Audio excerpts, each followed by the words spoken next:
My name is Connie Spotts, and I own Shady Acres Campgrounds. It's on Crispell Lake. I'm south of Jackson, Michigan.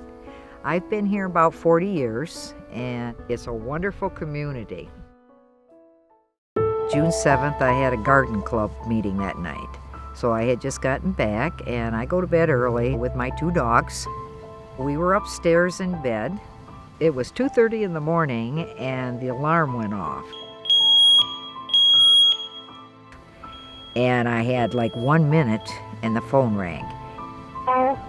Good morning, this is ADT. Are you okay? Well, I don't know. I just got up. I got to check. Don't worry. One of my campers, Gloria, came up to help me. The first thing I did was yell for Connie because I couldn't see her. And I was looking around. I saw the smoke coming from the attic.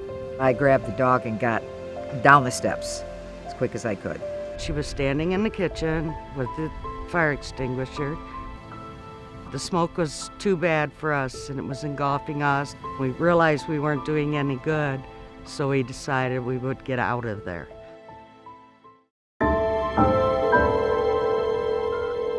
Jackson County 911. Good morning, this is ADT calling in a residential fire alarm. And it's indicating fire. Yeah, it's the upstairs hallway. We'll send the fire department. I was standing there watching my house burn, and knowing that ADT had called and the fire department was on their way gave me a feeling of security. They got there, and they were very, very good.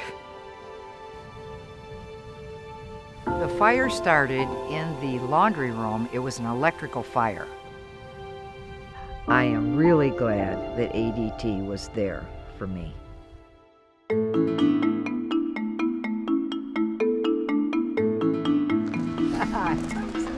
So much. Receiving the ADT Lifesaver Award is extraordinarily humbling to know that I had a part in saving a woman's life, her dogs, and it'll make a world of difference in the future for every call I take.